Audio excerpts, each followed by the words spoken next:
Morning वाला हमारा chapter ख़त्म हो चुका है। और उससे रिलेटेड जो तुम लोगों ने टेस्ट दी है उस टेस्ट का भी डिस्कशन हम लोगों ने ले लिया है। तो अभी एक नया चैप्टर स्टार्ट करते हैं, वो है आप लोगों का केमिकल इक्विलिब्रियम। वैसे तो गैसियस स्टेट शुरू किया जाता है आपके केमिकल बॉन्डिंग के बाद, बट नेक्स्ट चैप्टर जो मैं शुरू कर रही हूँ वो केमिकल इक्विलिब्रियम है। मेरे कुछ रीजंस हैं इस चीज़ को पहले शुरू करने के, एंड होपफुल वो रीजंस काफ़ी बेस्ट हैं ताकि एक तीर से दो निशाने होंगे। ठीक है, वो तुम्हें ग्रुप में बता दिया जाएगा। बस तुम लोगों को जो बुक परचेज आउट करने को कही है वो करके रख लो। 15 से 20 दिन बाद तुम्हें उस बुक की नीड पड़ेगी रट्टा मारने के लिए अपने बोर्ड एग्जाम्स के लिए। ठीक है, तो अभी यहाँ से देखो हम लोग काम अपना शुरू करते हैं। तो आज की क्लास तो देखो बहुत बहुत बहुत बेसिक इंट्रोडक्शन है, बहुत ही ज़्यादा बेसिक इंट्रोडक्शन। मतलब तुम्हें ऐसा लगेगा यार इस इंट्रोडक्शन की शायद नीड भी नहीं होती, बट क्या करें, हम शुरू से शुरू करेंगे। वो इसीलिए शुरू से शुरू करेंगे क्योंकि इससे पहले आपने कभी भी केमिकल इक्विलिब्रियम पढ़ा ही नहीं है। ठीक है, मुझे पता है ना 9 से तुम यहीं पर हो, तुमने क्या पढ़ा है क्या नहीं पढ़ा है वो सब मैं जानती हूँ बहुत अच्छे से। आपके बुक के सिलेबस में तक ये सारी चीज़ें नहीं थी, तो इसीलिए शुरू से शुरू करना बहुत ज़रूरी है। कोई भी चीज़ छोटी सी छोटी जो शायद हम मिस कर जाएं वो आप लोगों के लिए एक हार्मफुल चीज़ साबित हो सकती है, इसलिए वी वोंट मिस एनीथिंग। तो देखिए सिंपल सी चीज़ है, यहाँ पे आपको 2 वर्ड्स सबसे पहले तो समझने होंगे इस चैप्टर में। पहला थ्योरी मिनिमम। अभी जैसे तुमने केमिकल बॉन्डिंग में कितनी थ्योरी पढ़ी, minimum theory, numerical maximum, and वो भी इतने प्यारे प्यारे न्यूमेरिकल्स सॉल्व करने में मज़ा आ जाना है एकदम ही ज़्यादा। बट थ्योरी मिनिमम है, वो भी इतनी कम है कि इसका ये मतलब नहीं है कि आप उसको इग्नोर करो, क्या ये तो सिंपल सी थ्योरी है, सो जस्ट डोंट। तो अभी सबसे पहले देखिए हम लोगों को 2 चीज़ें पढ़नी है। केमिकल इक्विलिब्रियम चैप्टर की हम शुरुआत कर रहे हैं। Types of reaction. आप अपने आजू बाजू सराउंडिंग में अगर देखें, आँखों को टम टम टम टम घुमाएं, तो आप अपने आजू बाजू अपने सराउंडिंग में कितनी टाइप्स की रिएक्शन आप अपने आजू बाजू देखते हैं। तो आप बोलोगे कि बहुत सारी रिएक्शंस है, ऑफ कोर्स बहुत सारी रिएक्शंस आपने देखी हैं अपनी आँखों से, बट टू बी प्रिसाइज अगर हम लोग ये जानना चाहें नेचर रिएक्शन का, जिसके मुझे अभी यहाँ पे ज़रूरत है, तो रिएक्शन को हम लोग मोटा मोटी तौर पर इस पर्टिकुलर चैप्टर के लिए 2 पार्ट्स में देखो क्लासीफाई कर रहे हैं। एक होगी आप लोगों के पास रिवर्सिबल रिएक्शंस और एक होंगी आप लोगों के पास इरिवर्सिबल रिएक्शंस। ठीक है, ये आप लोगों ने बचपन में भी पढ़ा है, रिवर्सिबल इरिवर्सिबल ये सारे वर्ड्स तुम्हारे लिए ऐसा कोई न्यू नहीं है। बट अभी हम लोग थोड़ा सा इनकी डिटेल में जाते हैं। तो अगर मैं सिर्फ और सिर्फ आप लोगों को केमिस्ट्री की भाषा में अगर ये चीज़ समझाने की कोशिश करूँ कि देख यार इसको रिवर्सिबल कहते हैं, देख यार इसको इरिवर्सिबल कहते हैं, तो बेसिकली रिवर्सिबल या फिर आप लोगों का जो इरिवर्सिबल है ये है क्या। जब भी आपके पास कोई एक रिएक्शन होती है तो उसमें आप लोगों के पास एक रिएक्टेंट होता है। लेट्स इमेजिन आपके पास एक रिएक्टेंट है ए और आपके पास दूसरा रिएक्टेंट है बी। ए और बी के बीच में कुछ रिएक्शन हुई, उन्होंने एक प्रोडक्ट फॉर्म करके दिया आपको सी। तो जब हम लोग ए से बी आपका रहता है कंटेनर में, जब ए और बी रिएक्ट करके आपका सी क्रिएट कर रहे हैं, तो इस तरफ से आपके रिएक्टेंट से आप क्या गए, प्रोडक्ट की तरफ गए। ठीक है, आपके पास जो भी रिएक्टेंट था, रिएक्टेंट ने खुद को किस में कन्वर्ट कर लिया, सर्टेन कंडीशंस में प्रोडक्ट में कन्वर्ट कर लिया। तो जब रिएक्टेंट एक सर्टेन कंडीशंस में खुद को प्रोडक्ट में कन्वर्ट कर लेता है तो उस तरफ जाने को हम लोग कहते हैं रिएक्शन का फॉरवर्ड डायरेक्शन। ठीक है, उसको हम लोग क्या कहते हैं, रिएक्शन का कौन सा डायरेक्शन है, वो फॉरवर्ड डायरेक्शन है। बट कभी कभी होता क्या है, सर्टेन कंडीशंस पर जब आप लोगों का प्रोडक्ट बना, वो प्रोडक्ट जब वापस से आप लोगों को रिएक्टेंट दे देता है। ठीक है, ऐसा हमेशा नहीं होता कि प्रोडक्ट आपको वापस से रिएक्टेंट दे देगा अपने आप। ठीक है, यहाँ पे कई लोगों का एक मिसकंसेप्शन होता है अपने आप। देखो यार अपने आप तो ना कोई भी चीज़ नहीं होती, कुछ ना कुछ तो ड्राइविंग फोर्स आपको लगाना ही पड़ता है। चाहे कभी कभी हो सकता है वो ड्राइविंग फोर्स उसके अंदर से आ रहा हो खुद ब खुद, और कई बार ड्राइविंग फोर्स आपको देना पड़ रहा है ना। अब जैसे ये तो नेचर का एक नियम है कि अगर आप एक हॉट बॉडी और एक कोल्ड बॉडी को कांटेक्ट में रखोगे तो हमेशा अपने आप हीट फ्लो होगी from a region of higher temperature to a region of lower temperature. But अगर आपको एसी को वर्क कराना है, अगर आपको कूलर से वर्क कराना है, अगर आपको पंखे से वर्क कराना है, अगर आपको रेफ्रिजरेटर से वर्क कराना है, कूलिंग डिवाइसेस से, तो आपको वहाँ पे पंप मशीन्स लगानी पड़ती हैं, आपको एक एक्सटर्नल फोर्स देना पड़ता है ताकि आपका जो टेम्परेचर मतलब अगेंस्ट उसके वो काम कर सके। आप थर्मोडाइनमिक्स में फिजिक्स के पढ़ोगे ये सब चीज़ें। तो देखो कोई भी चीज़ अपने आप हो नहीं होती, कई चीज़ें अपने आप भी हो जाती हैं और कई मैक्सिमम चीज़ों को केमिस्ट्री में हमें सर्टेन कंडीशंस देनी पड़ती हैं तब जाकर वो चीज़ आपकी पॉसिबल हो। तो अगर मैंने कहा कि रिएक्टेंट प्रोडक्ट में कन्वर्ट हो रहा है, तो देखो कोई भी रिएक्टेंट अपने आप प्रोडक्ट में कन्वर्ट नहीं होता। कभी कभी किसी को कैटलिस्ट की ज़रूरत होती है, कभी कभी किसी को high temperature, high pressure, etcetera चीज़ों की ज़रूरत होती है। तो वैसे ही जब एक बार प्रोडक्ट बन जाता है तो वो बना हुआ प्रोडक्ट भी अपने आप वापस से रिएक्टेंट में आ जाए, ऐसा नहीं होता। अगर वो कंडीशंस फेवरेबल रहीं और वो प्रोडक्ट अगर रिएक्टेंट में कन्वर्ट हो गया तो उसको हम लोग कहते हैं कि हमारी रिएक्शन कैसी आ गई है, बैकवर्ड आ गई है। हम क्या कहेंगे, हमारी रिएक्शन कैसी आ गई है, बैकवर्ड आ गई है। तो रिएक्शन दो तरीके से प्रोसीड होती है, दो डायरेक्शन में प्रोसीड हो सकती है। पहला, रिएक्टेंट से प्रोडक्ट बच जाए और फिर उसके बाद प्रोडक्ट से वापस से क्या आ जाए, रिएक्टेंट आ जाए। तो किसी भी रिएक्शन के दो डायरेक्शंस होते हैं, फॉरवर्ड और बैकवर्ड।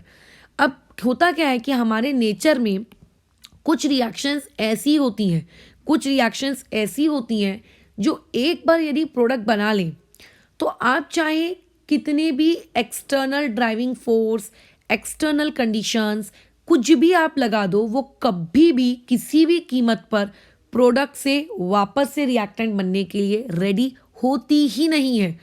ठीक है, कभी भी प्रोडक्ट से रिएक्टेंट बनने के लिए वापस से वो रेडी ही नहीं होती, अलाउ ही नहीं करती। तो ऐसी रिएक्शंस को हम लोग क्या कहते हैं, इरिवर्सिबल। और कुछ रिएक्शंस ऐसी होती हैं जो रिएक्टेंट से प्रोडक्ट बन गया बट प्रोडक्ट से वापस से वो रिएक्टेंट भी बना लेती हैं एट सूटेबल कंडीशंस। मतलब दे कैन, अगर आप सूटेबल कंडीशन नहीं दोगे तो वो फिर नहीं बनाएंगी, बट कर तो सकती हैं ना। अगर अपॉर्चुनिटी मिली तो कर देंगे, अगर नहीं मिली तो बेचारे क्या करेंगे, बैठे रहेंगे।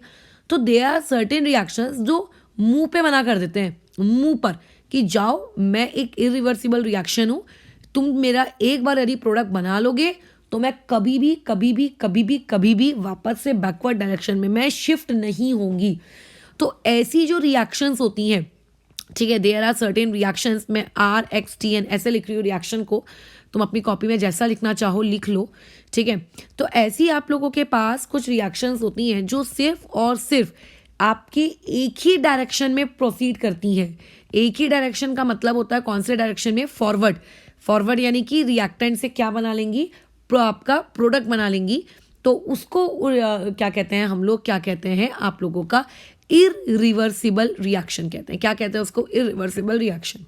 लेकिन कुछ रिएक्शंस ऐसी भी होती हैं कि आप लोगों की वो रिएक्शंस दोनों डायरेक्शन में प्रोसीड कर सकती हैं। ठीक है, आपके पास कुछ रिएक्शंस ऐसी भी होती हैं जो आपकी दोनों डायरेक्शन में प्रोसीड कर सकती हैं। मतलब जितने आगे वो जा रही हैं उतना ही वो उनके अंदर ये एबिलिटी होती है कि वो पीछे भी आती हैं।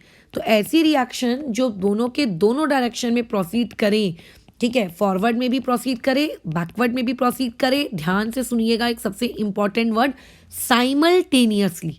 ठीक है, ध्यान से सुनना, ये वर्ड कौन सा है, साइमल्टेनियसली। साइमल्टेनियसली ऐसा नहीं होना चाहिए कि पहले रिएक्टेंट से प्रोडक्ट बन गया और उसके बाद रिएक्शन 2 घंटा बैठी हुई है और बोल रही है चलो अब चलते हैं वापस से आप लोगों का वापस से रिएक्टेंट कन्वर्ट करने में। ऐसा नहीं, अगर कोई चीज़ रिएक्टेंट से प्रोडक्ट बन रही है तो साथ ही साथ में उसी दौरान प्रोडक्ट भी किस में कन्वर्ट हो रहा होगा, रिएक्टेंट में। उसी वक्त साथ ही साथ प्रोडक्ट भी किस में कन्वर्ट होगा, रिएक्टेंट में।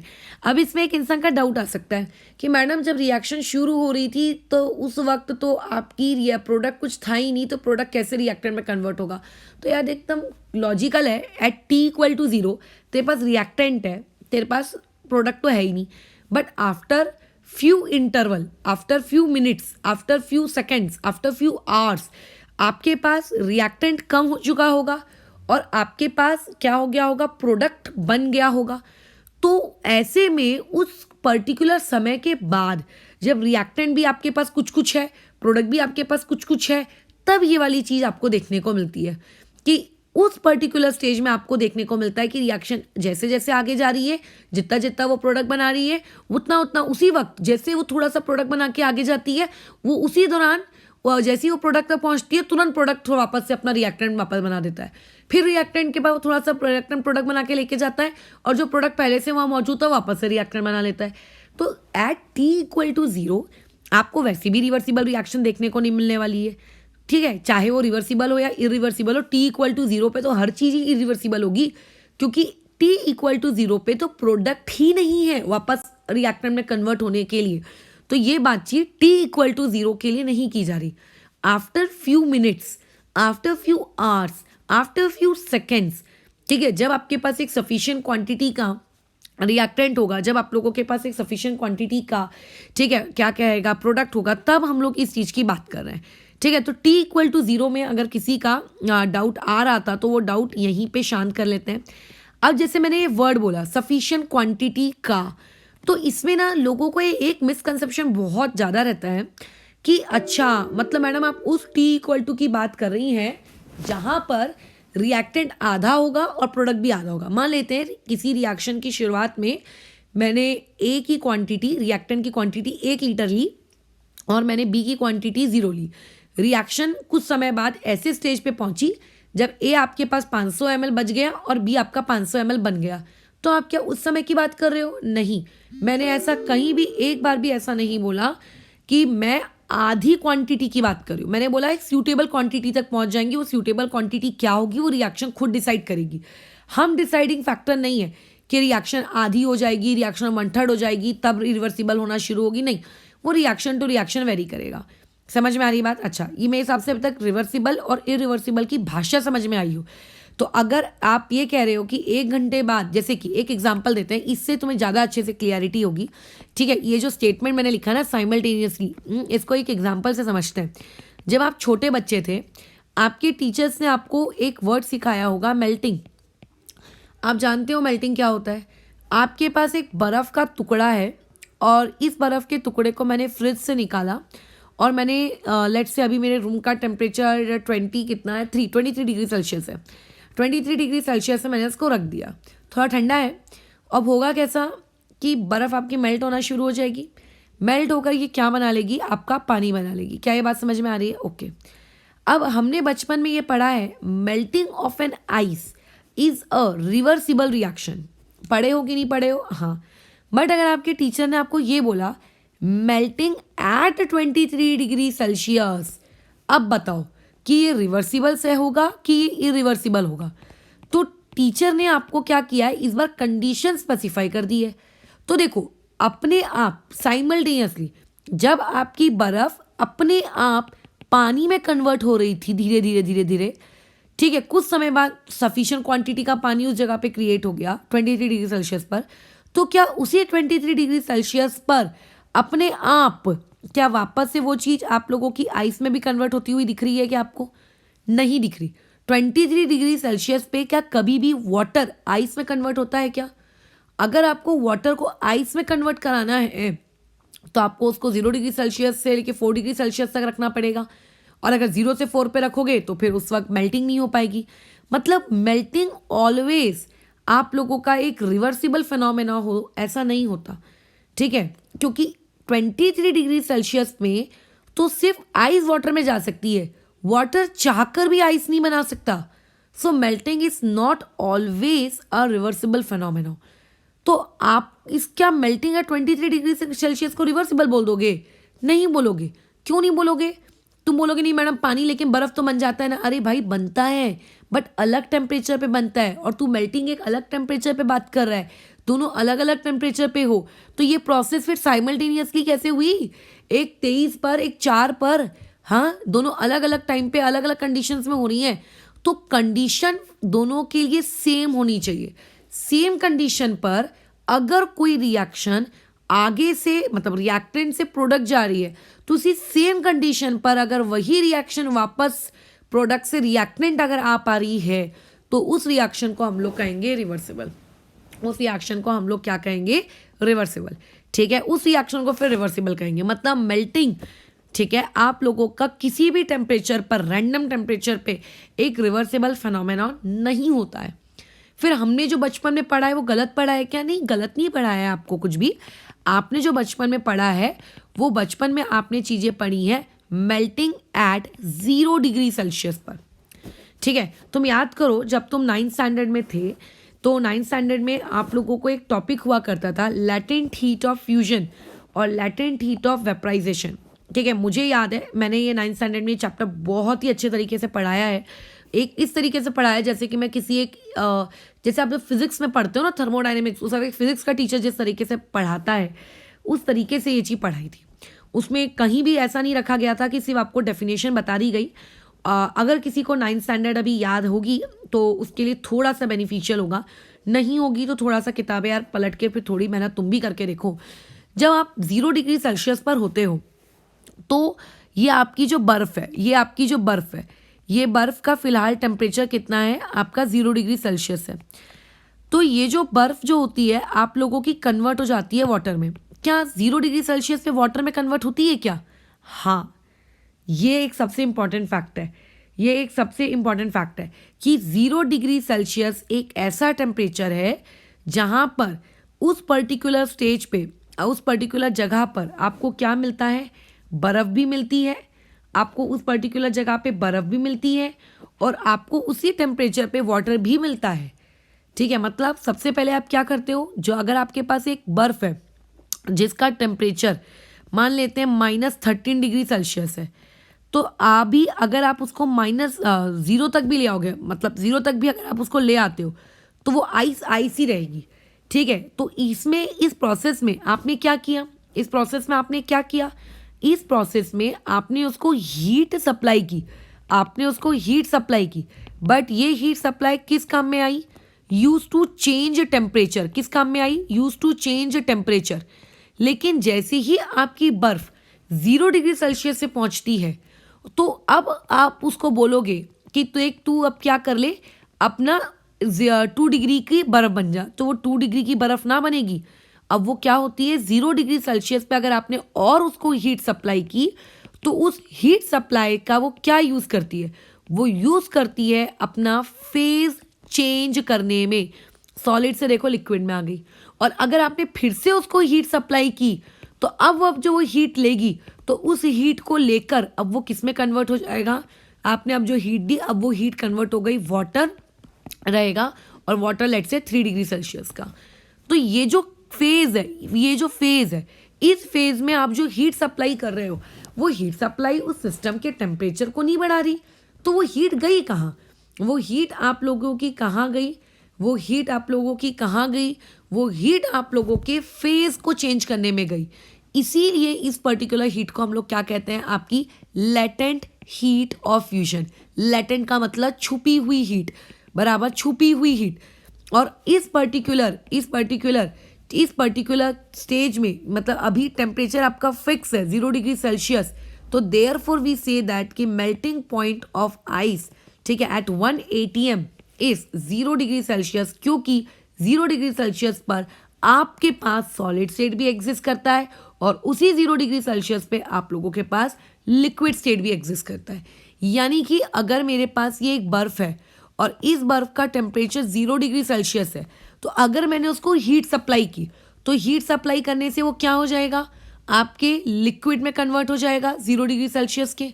बट अगर मैंने उसी 0 डिग्री सेल्सियस का वाटर अगर मेरे पास है, अगर मेरे पास मान लो 0 डिग्री सेल्सियस का वाटर है और उस 0 डिग्री सेल्सियस के वाटर को मैंने उसके अंदर से हीट रिमूव की, तो हीट रिमूव करने पे वही 0 डिग्री वाला सेल्सियस वाला पानी आपका वापस से किस में कन्वर्ट हो जाएगा? 0 डिग्री सेल्सियस की आइस में कन्वर्ट हो जाएगा। मतलब जो दिक्कत हमें देखने को मिल रही थी कि 23 डिग्री पे बर्फ तो पानी बन जाता है बट पानी वापस से बर्फ नहीं बन पाता है, ठीक है, पानी बर्फ नहीं बन पा रहा है, उस सेम टेम्परेचर पे आपको टेम्परेचर चेंज करना पड़ रहा है तब जाके वो बर्फ बनेगा, वो इशू आपको यहाँ देखने को नहीं मिल रहा। यहाँ पे आप ये कह सकते हो, देयरफॉर आप ये चीज़ कह सकते हो कि अगर आपके पास एक आइस है तो आइस को 0 डिग्री सेल्सियस में आप आगे ले जाकर क्या कर सकते हो, वाटर भी बना सकते हो, और उस वाटर को पीछे खींचकर आप क्या बना सकते हो, वापस से आइस भी क्रिएट कर सकते हो। तो यानी कि melting of ice is an equilibrium, ठीक है, sorry, melting of ice is an reversible process but when eight 0 degree Celsius. ये बहुत इंपॉर्टेंट पॉइंट है, क्योंकि यहाँ पे अब ये दोनों प्रोसेस क्या हो रही हैं, साइमल्टेनियसली दोनों क्या हो रही हैं, एग्जिस्ट कर रही हैं, बराबर है, ठीक है। यहाँ पे आप लोगों की क्या हो रही है, दोनों चीजें साइमल्टेनियसली एग्जिस्ट कर रही हैं। तो therefore melting of ice eight 0 degree Celsius is a reversible process, but आप लोगों की वही melting of ice eight other temperature is not at all a simultaneous process because the reaction is possible only in one direction. Similarly अगर मैं same यही arguments करूं तो इससे मुझको ये समझ में आता है कि एक होती थी latent heat of vaporisation. Latent heat of vaporisation क्या होता था कि हमारे पास एक लिक्विड होता था, H2O लिक्विड होता था, जिसका टेम्परेचर 100 डिग्री सेल्सियस होता था। अब अगर आप और हीट देते हो, जिसको हम लैटेंट हीट ऑफ वेपराइजेशन कहते हैं, तो उस हीट के देने से अगर आपने हीट दी, आपने हीट क्या की, सप्लाई की, लेट्स से आपने हीट इन दी, आपने और हीट दी, तो आपका H2O लिक्विड नहीं होता है, वो H2O गैस हो जाता है फिर। और लेकिन H2O गैस तो हो जाता है बट टेम्परेचर स्टिल कितना रहता है, 100 डिग्री सेल्सियस। इसमें आपको 9th स्टैंडर्ड में गिव रीजन भी रहा होगा कि आपके हाथ को ज़्यादा मतलब डैमेज 100 डिग्री सेल्सियस की स्टीम से पहुंचता है, ना कि 100 डिग्री सेल्सियस के किससे, आपके वाटर से। वैसे एक रीज़न आपको और रहा होगा कि 0 डिग्री सेल्सियस का पानी आपको ज़्यादा रिलीफ दे सकता है, गर्म चीज, मतलब अगर आपका हाथ जल गया है तो 0 डिग्री सेल्सियस के पानी को अपने हाथ पे लगाओगे कि 0 डिग्री सेल्सियस की आइस को। ये सब आपने 9th में पढ़ा है, वो सब चीज़ें मैं नहीं पढ़ा रही हूँ अभी। तो ये H2O लिक्विड देखो, H2O गैस में कन्वर्ट हो गया, और अगर आपने उस H2O गैस के अंदर से हीट रिमूव कर दी ना, तो वापस से वो किस में कन्वर्ट हो जाएगा, H2O लिक्विड में। लेकिन ये चीज़ हमेशा एग्जिस्ट नहीं करेगी, क्योंकि जैसे ही आप 107 डिग्री पे चले जाओगे तो 107 डिग्री पर आप लोगों के पास H2O गैस होगा, और अगर आपने और हीट दी तो आगे जाके वो गैस ही बनाएगा, अगर आपने हीट ली तो हीट लेकर भी वो गैस ही बनाएगा, फिर आपको उसको लाना पड़ेगा वापस से 100 डिग्री पर। तो 107 में सिर्फ गैस एग्जिस्ट करती है, 100 के नीचे सिर्फ लिक्विड एग्जिस्ट कर रहा है, बट 100 डिग्री सेल्सियस ये एक ऐसा टेम्परेचर है जहाँ पे लिक्विड और गैस साइमल्टेनियसली एक दूसरे के साथ एग्जिस्ट कर रहे हैं। अगर आपने हीट लेन देन किया तो वो आगे भी जा सकता है, अगर आपने कम किया तो पीछे भी आ सकता है, समझ रहे हो। तो देयरफॉर आपका मेल्टिंग और वेपराइजेशन ये दोनों एक रिवर्सिबल फिनोमेना होते हैं, क्योंकि इनमें आपका लिक्विड से गैस या सॉलिड से लिक्विड या लिक्विड से सॉलिड दोनों प्रोसेस साइमल्टेनियसली एग्जिस्ट करती हैं at respective 0 degree Celsius and 100 degree Celsius. But अगर आपने टेम्परेचर कुछ और लिया तो फिर ये आप लोगों का रिवर्सिबल फिनोमेना नहीं है। तो इससे क्या सीख मिलती है, इससे ये सीख मिलती है कि अगर किसी ने कल को तुम्हें एम ही बोल दिया कि melting of ice eight 29 degree Celsius is reversible, तो तुम क्या बोलोगे, यार भाई भाग यहाँ से, नहीं है। वो बोलेगा देख भैया, बर्फ़ को फ्रिज में डालने से बर्फ़ को फ्रिज से बाहर निकालने से पानी बनती है, पानी को वापस से फ्रिज में डालने से बर्फ़ बनता है ना, तो रिवर्सिबल होगा। तो ये बचपन में पढ़ी हुई बातें, अब मैच्योर हो गए हो, ठीक तरीके से पढ़ो। हाँ ये चीज़ें बनती हैं, बट ये दोनों चीज़ें साथ में होनी चाहिए। ऐसा नहीं है एक का टेम्परेचर अलग और दूसरे की कंडीशन अलग, सेम कंडीशन पे दोनों ने साथ में को एग्जिस्ट करना चाहिए, को एग्जिस्ट। तो आप बोलोगे कि हाँ ये चीज़ें समझ में आ रही है। तो देयरफॉर अगर कोई एक रिएक्शन रिवर्सिबल है तो वो हमेशा ही रिवर्सिबल रहेगी एट ऑल कंडीशंस, ये ट्रू नहीं होता। For certain specific time specific condition ही रहती है जब वो क्या हो सकती है, आप लोगों की इक्विलिब्रियम मतलब रिवर्सिबल रहेगी। तो reversible reaction forward and backward direction में प्रोसीड करती है, बट साइमल्टेनियसली होती है। साइमल्टेनियसली। ठीक है, जैसे जैसे आप रिएक्टेंट आपका प्रोडक्ट में कन्वर्ट होता है, फिर वही वही वाला प्रोडक्ट वापस से रिएक्टेंट में, फिर मतलब थोड़ा सा रिएक्टेंट प्रोडक्ट में जाता है, और उसी दौरान जैसे थोड़ा सा रिएक्टेंट प्रोडक्ट में आता है, वहाँ पे पहले से मौजूद जो प्रोडक्ट होता है वो वापस से थोड़ा सा रिएक्टेंट बना लेता है। तो ये प्रोसेस ना चलती जाती है, चलती जाती है, चलती जाती है, रिएक्टेंट से प्रोडक्ट, प्रोडक्ट से रिएक्टेंट, रिएक्टेंट से प्रोडक्ट, प्रोडक्ट से रिएक्टेंट। आप लोगों की क्या आपकी जो भी रिएक्शन आप लोगों की इस तरीके से रिवर्सिबल होती है, जो भी रिएक्शंस आप लोगों की रिवर्सिबल होती है, ये रिवर्सिबल रिएक्शन कभी कंप्लीट नहीं होती, कभी भी कंप्लीट नहीं होती। These reactions never complete. ठीक है, दीज रिएक्शंस नेवर कंप्लीट। ये जो रिएक्शंस हैं, ये रिएक्शंस इक्विलिब्रियम अटेन कर लेती हैं। इक्विलिब्रियम टॉपिक पे हम बाद में बात करेंगे, अभी तो हम लोग रिवर्सिबल पे बात कर रहे थे। ये जो रिवर्सिबल रिएक्शन है, इन रिवर्सिबल रिएक्शंस लोगों का एक कैरेक्टरिस्टिक होता है कि ये इक्विलिब्रियम एग्जिस्ट करा लेती है, और उस इक्विलिब्रियम स्टेट पे दे अटेन इक्विलिब्रियम स्टेट। और जो इरिवर्सिबल होती हैं, they don't attain equilibrium state, वो इक्विलिब्रियम अटेन नहीं कर पाती। और क्योंकि रिवर्सिबल ने इक्विलिब्रियम अटेन कर लिया है, तो ये रिएक्शंस कभी भी 100% कंप्लीट नहीं होती। आप ये बोल सकते हो कि ये रिएक्शन 99.9999% कंप्लीट हो चुकी है, बट वो रिएक्शन 100% कंप्लीट होगी, ऐसा नहीं होता। और जब आप इरिवर्सिबल रिएक्शन की बात करते हो, तो कोई भी रिएक्शन वहाँ पे हमेशा 100% ही कंप्लीट होती है। समझ में आ रही बात? वहाँ पे क्या होती है? 100% कंप्लीट होती है। तो रिवर्सिबल और इरिवर्सिबल में सिर्फ आपको इतना नहीं पता होना चाहिए कि देखो, रिवर्सिबल मतलब जो पानी से बर्फ से पानी बन जाए, साइमल्टेनियसली एट सेम कंडीशंस अगर ऐसा हो रहा है, तो अगर आप एक को अलग कंडीशन और दूसरे को अलग कंडीशन पे कर रहे हो, तो फिर कोई भी कर सकता है। फिर तो दुनिया की हर रिएक्शन को आप क्या बना लोगे? रिवर्सिबल बना लोगे, ऐसा नहीं। अच्छा, तो ऐसे के केस में आपको रिवर्सिबल और इरिवर्सिबल के बीच बारे में एक नैरो आइडिया मिल चुका होगा मोटा मोटी तौर पर। अच्छा, उसके बाद हम नेक्स्ट बातचीत करते हैं। नेक्स्ट बातचीत देखो हमारी ये है, आप लोगों की सिंपल सी है, बहुत प्यारी सी है। वो ये है, मैंने जैसे स्टार्टिंग में ही आर्ग्यूमेंट की कि हो सकता है कि इंसान मुझसे ये डाउट पूछे कि मैडम T = 0 पर, यानी कि जब रिएक्शन शुरू हुई है तो रिएक्शन कभी भी इक्विलिब्रियम पे नहीं होगी। तो आई थिंक इस आर्ग्यूमेंट से मतलब रिवर्सिबल नहीं होगी। इस आर्ग्यूमेंट से मेरे हिसाब से तो ये बात समझ में आ गई होगी कि हर वक्त रिएक्शन एक रिवर्सिबल रहे, ऐसा ज़रूरी नहीं होता है। कुछ स्पेसिफिक टाइम पर, कुछ स्पेसिफिक उसकी कंडीशन के अकॉर्डिंग ही वो रिवर्सिबल होती है। जैसे अभी H2O के लिए मेल्टिंग का कंडीशन 0 है, तो अमोनिया के लिए भी क्या रिवर्सिबल की कंडीशन 0 होगी? अमोनिया के लिए कुछ और होगा, क्लोरोफॉर्म के लिए कुछ और होगा, सबके लिए कुछ और होता है।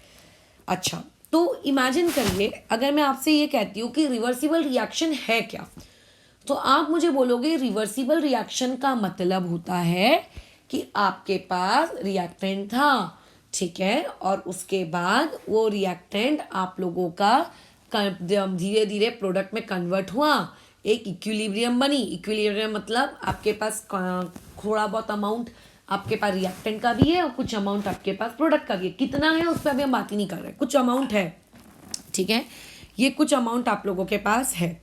अच्छा, ठीक है, अब होगा क्या कि आप जब रिएक्शन का रिवर्सिबल कहते हो तो आपका रिएक्टेंट कन्वर्ट होने लगता है प्रोडक्ट में, और उसी वक्त साथ ही साथ में प्रोडक्ट भी कन्वर्ट होने लगता है रिएक्टेंट में। बराबर है, प्रोडक्ट भी कन्वर्ट होने लगता है रिएक्टेंट में। जैसे कि अभी आप लोग एग्जाम देते हो, टेस्ट पेपर्स जो देते हो, जो तुरंत के तुरंत इवेल्युएट होकर आपको मिल जाते हैं, 12th वाले भी और 11th वाले भी, तो उसमें तुम ये देखो, तुम पहला क्वेश्चन टिक करते हो कि मेरा पहले क्वेश्चन का आंसर है ऑप्शन ए, तो तुम आगे बढ़ते हो क्वेश्चन नंबर 2 में, तुम फॉरवर्ड जा रहे हो, but at the same time आप जैसे ही एक क्वेश्चन पे अपना आंसर सबमिट कर देते हो, तो तुरंत वो जो मतलब क्या कह सकते हैं, जो भी वो आपका है उसका क्या कहते हैं, कोडिंग है या जो भी वो चीज़ है, वो पीछे आपके आंसर को इवैल्यूएट भी करती रहती है कि अच्छा हाँ, इसने ऑप्शन नंबर 8 टिक किया है, तुरंत इसका गलत मार दो, इसका सही आंसर तो सी है। मतलब साइमल्टेनियसली हो रही है प्रोसेस। ऐसा तो नहीं होता ना कि पहले तुम पूरा पेपर सबमिट करते हो, फिर 10 मिनट बाद हमारा मैसेज आता है कि ये तुम्हारा मार्क्स है। तुरंत जैसे ही आपने पेपर पे लिखा कि सबमिट, विथिन 10 सेकेंड्स, बल्कि शायद उससे भी कम समय में आप लोगों का आपका रिजल्ट आपके हाथ में आ जाता है। ऐसा क्यों? क्योंकि जैसे जैसे आप क्वेश्चन अटेम्प्ट कर रहे थे, साइमल्टेनियसली वो चीज़ क्या हो रही थी, आपके पीछे पीछे इवैल्यूएट भी होती जा रही थी, बराबर है। तो अब इमेजिन करिए रिएक्टेंट अगर प्रोडक्ट में कन्वर्ट हो रहा है तो ये फॉरवर्ड डायरेक्शन है।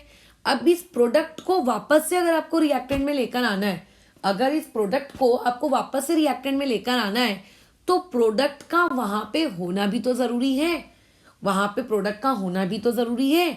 मान लेते हैं आपके पास एक कंटेनर है, कंटेनर में आपने भर भर के क्या किया है, लिक्विड डाला, और आप बोल रहे हो कि इस लिक्विड को मैं गैस में कन्वर्ट करूंगा, फिर गैस को मैं कंडेंस करके वापस से लिक्विड में कन्वर्ट करूंगा। ठीक है, कर लेना भैया, 100 डिग्री सेल्सियस पर, है ना, इक्विलिब्रियम मेंटेन होती है। बट तुमने क्या किया, तपेला जिसमें आपने पानी रखा है उसको गैस पे रखा, आपने नीचे से हीट बर्नर ऑन किया, आप हीट दिए जा रहे हो, ठीक है। आपकी हीट की वजह से क्या हो रहा है, ऊपर जो तपेला है उसमें इसमें जो पानी भरा है वो पानी इवेपोरेट हो रहा है। अब आपने तपेले को ढकना भूल गए, हाँ, तपेले को ढकना भूल गए, इससे क्या होगा, जो भी आपका प्रोडक्ट था हीट की वजह से, कौन था, गैस, अरे उड़ गया वो तो, कंटेनर में कुछ बचा ही नहीं। तो जब कंटेनर में गैस के वेपर्स ही नहीं बचे तो वो गैस के वेपर्स कंडेंस होकर क्या वापस से लिक्विड देंगे, नहीं देंगे। क्यों नहीं देंगे, क्योंकि जो प्रोडक्ट वापस से रिएक्टेंट में कन्वर्ट होने वाला था वो प्रोडक्ट ही अब आपकी जेब में नहीं है, वो प्रोडक्ट भाग गया एटमॉस्फेयर में। तो यानी कि अगर आप किसी रिएक्शन को रिवर्सिबल करना चाहते हो तो ये बहुत नेसेसरी है, ये बहुत नेसेसरी है कि आपकी वो रिएक्शन एक क्लोज्ड वेसल में हो। क्योंकि अगर वो रिएक्शन ओपन वेसल में की गई, अगर वो रिएक्शन एक ओपन वेसल में की गई तो भले ही आपने कंडीशन 100 डिग्री सेल्सियस की मेंटेन करके रखी है, भले ही आप लिक्विड को गैस में कन्वर्ट कर रहे हो, लेकिन आपका कंटेनर तो ओपन था, जैसे जैसे वेपर्स बन रहे थे वैसे वैसे वेपर्स एटमॉस्फेयर में भागते भी जा रहे थे। तो आपके पास तो कंटेनर में प्रोडक्ट ही नहीं है, तो आपका रिएक्टेंट प्रोडक्ट में बनता जा रहा है, बनता जा रहा है, प्रोडक्ट भागते जा रहे हैं, भागते जा रहे हैं, भागते जा रहे हैं, है ना। तो इससे क्या सीख मिलती है कि अगर कोई रिएक्शन रिवर्सिबल है, रिवर्सिबल उसका नेचर है, रिवर्सिबल इस उसका नेचर है कि हाँ मैं रिवर्सिबल बन सकती हूँ अगर मेरे को सूटेबल कंडीशन मिली तो उसके इस नेचर को अगर आपने ओपन कंटेनर के बलि चढ़ा दिया तो वो रिवर्सिबल भी बेचारी कुछ नहीं कर पाएगी, मजबूरीवश वो भी इरिवर्सिबल हो जाएगी। जो इरिवर्सिबल है वो तो जिंदगी भर इरिवर्सिबल ही रहेगी। बट अगर रिवर्सिबल वाली को आपने सूटेबल कंडीशन नहीं दी, जैसे कि हम यहाँ नहीं दे रहे थे, जैसे कि हम यहाँ नहीं दे रहे थे, तो ये सूटेबल कंडीशन जब आप नहीं देते हो तो वो चीज रिवर्सिबल हो सकती थी बट नहीं हो पाई। क्यों नहीं हो पाई, सूटेबल कंडीशन की वजह से नहीं हो पाई।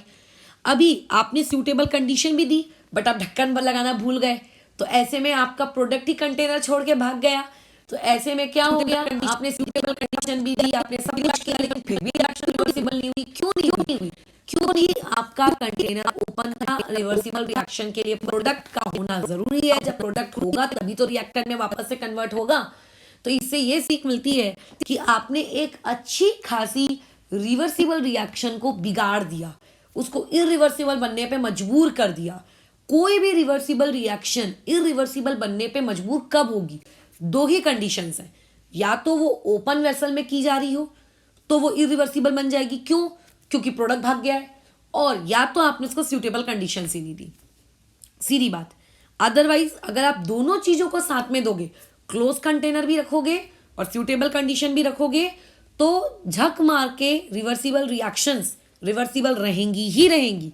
बट अगर आपने दोनों कंडीशंस ब्रेक की तो रिवर्सिबल भी बोलेगी बदतमीजी दिखा के, मैं भी जा रही हूं, मैं भी इरिवर्सिबल हूं। ठीक है, तो ये आई थिंक थोड़ी सी स्टोरी इलेबरेट हो गई है, काफ़ी लंबी हो गई है, इतना मैंने धीरे धीरे बताया इस चीज़ को। अब लगेगा कि थ्योरी पे इतना ज़्यादा फोकस क्यों, बट थ्योरी देखो इसमें वैसे भी बहुत कम है, और अगर उस बहुत कम थ्योरी को भी अगर आप नहीं समझोगे, सिर्फ न्यूमेरिकल्स पे अपनी प्रैक्टिस लगाओगे, तो कई बार ऐसा होता है कि कोई सवाल अगर थ्योरी से आ जाए तो बनता नहीं है फिर वो। ठीक है, तो आपकी रिवर्सिबल रिएक्शन को रिवर्सिबल बनाए रखना है तो आपके लिए ये चीज़ करनी पड़ती है आपको कि आपको उस पर्टिकुलर रिएक्शन को क्या करना पड़ता है, पॉसिबली आपको उस रिएक्शन को क्लोज्ड वेसल में रखना पड़ता है। अगर आप क्लोज्ड वेसल में नहीं रखोगे तो अच्छी खासी रिवर्सिबल भी आपकी नष्ट हो जाएगी, आपको धोखा दे देगी। और अगर आप लोग एक ओपन वेसल रख रहे हो तो ओपन वेसल आप लोगों का क्या होता है, इरिवर्सिबल रिएक्शन की निशानी होती है। तो आपको एक बेसिक पॉइंट ऑफ डिफरेंस, ठीक है, क्या कहते हैं, पता चल चुका है कि एक जो बैकवर्ड डायरेक्शन में जाए फॉरवर्ड में भी जाए साइमल्टेनियसली वो रिवर्सिबल, जो सिर्फ एक डायरेक्शन में जाए यानी कि फॉरवर्ड वो इरिवर्सिबल। एक को ओपन वेसल होना, एक को क्लोज वेसल होना, और हमेशा हर कंडीशन पे एक रिएक्शन रिवर्सिबल रहे ऐसा ज़रूरी नहीं होता, कंडीशंस ही मैटर करती हैं, ठीक है। अच्छा, इरिवर्सिबल हमेशा आपको रिएक्टेंट को जीरो करके आपको 100% प्रोडक्ट बनाकर दे देंगी, मतलब वहाँ पे आपको 100% प्रोडक्ट मिल जाएगा। लेकिन रिवर्सिबल में आपको कभी भी रिएक्शन 100% कंप्लीशन पे नहीं मिलेगी। ये बेसिक मोटा मोटी तौर पे आपको चीज़ें पता चल रही हैं, ठीक है। आई डोंट थिंक इसमें कोई डाउट है। अब ये जो वर्ड होता है ना क्लोज्ड वेसल, इस क्लोज्ड वेसल से अच्छे अच्छे लोगों को एक डाउट क्रिएट होता है। डाउट क्या क्रिएट होता है, बचपन से हमारी थिंकिंग ही वैसी बनी होती है, मेरी भी बनी हुई है। अगर मैं तुमसे कहूँगी कि दरवाज़ा क्लोज करो, तुम बंद कर दोगे। मैं कहूँगी जाके खाने के बर्तन को क्लोज करो, तुम प्लेट ढक दोगे। तो हमारी जो सोच है वो सोच कैसी होती है कि क्लोज्ड वेसल का मतलब होता है ऊपर से कोई ना कोई ढक्कन यानी कि लिड लगी हुई होनी चाहिए, बराबर भी है। लेकिन ये लिड का होना तब इम्पॉर्टेंट है जब आपका प्रोडक्ट कैसा हो, गैस वाला हो, बराबर। जब आपका प्रोडक्ट कैसा हो, गैस वाला हो। आपका प्रोडक्ट खुद कैसा होना चाहिए, गैसियस होना चाहिए, तब आपके लिए ढक्कन लगा होना बहुत आवश्यक है, अदरवाइज प्रोडक्ट भाग जाएगा। बट मान लेते हैं आपका प्रोडक्ट कुछ इस प्रकार का है कि आपका नीचे रिएक्टेंट भी लिक्विड और जो प्रोडक्ट बना वो प्रोडक्ट भी आपका लिक्विड। तो एक बात बताओ, तुम ढक्कन लगाओ कि ढक्कन ना लगाओ, क्या कभी भी आप लोगों का वो जो प्रोडक्ट है वो भागेगा क्या? हाँ, अब ये तुम बोलोगे मैडम इवेपोरेशन होगी ना, इवेपोरेशन एक स्लो फेनोमेना है, ये भी याद रखो तुम, ठीक है। इवेपोरेशन एक स्लो फेनोमेना है, बहुत ही स्लो। तो ऐसे में प्रोडक्ट भी आपका लिक्विड, क्या ढक्कन लगाने की नीड है? नहीं है। तो क्लोज्ड वेसल ये जो वर्ड होता है ये तब यूज किया जाता है जब आप लोगों का प्रोडक्ट गैसियस हो, और क्लोज वेसल में ढक्कन की इमेजिनेशन भी तभी की जाती है जब आपका प्रोडक्ट गैसियस हो। अगर आपका प्रोडक्ट लिक्विड है तो अगर आप उसको इस तरीके से नहीं भी ढकोगे तो भी चलता है। बट अब हम लोग डिफरेंस में ये तो लिख नहीं सकते ना, इसमें चलेगा इसमें नहीं चलेगा, इसलिए हम हमेशा वहाँ पे वर्ड यूज करते हैं close vessel. But close vessel का मतलब ये भी हो सकता है कि आपका कंटेनर ढका हुआ है अगर वो गैसियस है, और क्लोज वेसल का ये भी मतलब हो सकता है कि आपका कंटेनर खुला हुआ है क्योंकि आपका लिक्विड है, वहाँ पे प्रोडक्ट को भागेगा नहीं। अच्छा, अब आगे बढ़ते हैं नेक्स्ट पॉइंट पर। नेक्स्ट पॉइंट हमारा क्या है, हमें कुछ एग्जाम्पल्स पढ़ने हैं आपके इरिवर्सिबल रिएक्शन के, ठीक है। एग्जाम्पल्स पढ़ने हैं इरिवर्सिबल रिएक्शन के। इन एग्जाम्पल्स के ऊपर क्वेश्चन आते हैं, ठीक है, इनसे क्वेश्चन पूछे जाते हैं। कैसे? सिंपल, मैं ज़्यादा इलेबरेट करके या 50 ठोक एग्जाम्पल लेकर ये चीज़ें नहीं समझाऊंगी, बस अपनी डे टू डे लाइफ पे अपन बातचीत करते हैं। तुम्हारे घर में तुम गाँव गए, लेट से तुम किसी पिकनिक स्पॉट पे गए, तुमने वहाँ, या फिर तुम्हारे घर में तुम्हें बारबेक्यू बनाने का शौक चढ़ा, whatever, if you are non vegetarian. आपने क्या किया, लकड़ी जलाई। व्हाट इज़ अ लकड़ी? It is a hydrocarbon. आपने उसे कंबशन किया। अब किसी भी कंबशन को करने के लिए क्या आवश्यक होता है? O2। तो जो भी हाइड्रोकार्बन लकड़ी थी या फिर अगर लेट से पेट्रोल भी था, आपने उसको जलाया, जल गया। जलने के बाद बोलो क्या प्रोडक्ट बना? CO2 बना मैडम। अच्छा, CO2 बनने के बाद क्या हुआ? H2O भी बना। अरे वाह, वेरी गुड। ये CO2 और H2O कहाँ गए? वो ऊपर एटमॉस्फेयर में चले गए, बराबर। इसे हम लोग कौन सी रिएक्शन कहेंगे? Combustion reaction. अब एक बात बताइए, क्या आपके एटमॉस्फेयर में CO2 गैस होती है? हाँ होती है यार, तभी तो फोटोसिंथेसिस प्रोसेस चल रही है ना। क्या आपके एटमॉस्फेयर में वाटर वेपर्स होते हैं? ऑब्वियसली होते हैं, है ना, उसमें तो नो डाउट। तो फिर एटमॉस्फेयर के यही CO2 और यही वाटर वेपर कंबाइन होके वापस से लकड़ी काय को नहीं बना रहे? वापस से लकड़ी बन, कभी बारिश देखी है आसमान में? ऐसा कभी देखा है लकड़ियाँ टपक रही हैं, पेट्रोल टपक रहा है कि देखो देखो हमने एटमॉस्फेयर में H2O और CO2 खुद कंबाइन हो गए, वापस से हम पेट्रोल बना लिए, वापस से हम डीजल बन गए, वापस से हम कैरोसिन बन गए, वापस से हम लकड़ी बन गए, वापस से मीथेन बन गए? नहीं बने। इससे क्या समझ में आ रहा है कि अगर आपने उस हाइड्रोकार्बन को जला दिया, आपने उसका कंबशन कर दिया, तो कंबशन करने के बाद जब वो एक बार कन्वर्ट होकर CO2 और H2O में पहुंच गया तो आप उसको चाहकर भी वापस नहीं ला सकते। ठीक है, आप उसको चाहकर भी वापस से प्रोडक्ट को रिएक्टेंट में कन्वर्ट नहीं कर सकते। यानी कि आप लोगों की जो कंबशन रिएक्शन होती है, ठीक है, कंबशन रिएक्शन किस चीज़ की, हाइड्रोकार्बन्स की, ये कंबशन रिएक्शन एक इरिवर्सिबल है। तो अब इस कंबशन के नाम पे तुम पेट्रोल जलाओ, तुम लकड़ी जलाओ, कि तुम डीजल जलाओ, कि तुम केरोसिन जलाओ, कि कुछ भी जलाओ, कंबशन कंबशन का है, इरिवर्सिबल है। क्या है? इरिवर्सिबल है, बात खत्म।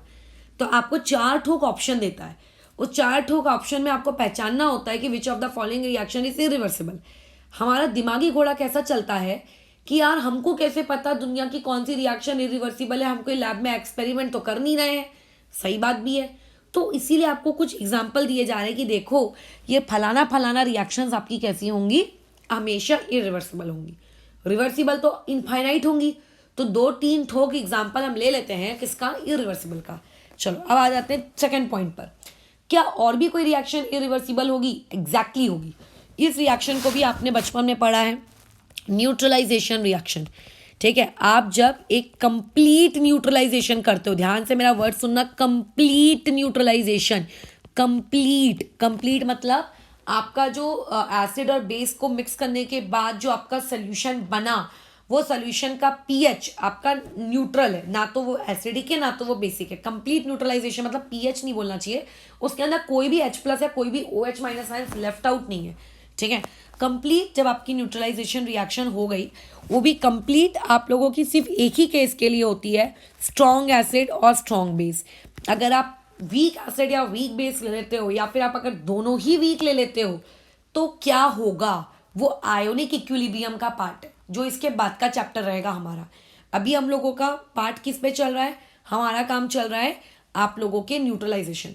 तो अगर आपने एक स्ट्रॉन्ग एसिड लिया है और आपने अगर एक स्ट्रॉन्ग बेस लिया है, उन दोनों को मिक्स किया, बेस्ट एग्जांपल ले लेते हैं हम HCl। ठीक है, HCl प्लस NaOH, इनको मिक्स करने के बाद बन जाएगा आप लोगों का NaCl प्लस H2O। तो रिएक्शन फॉरवर्ड तो हो गई, NaCl और H2O बन गया।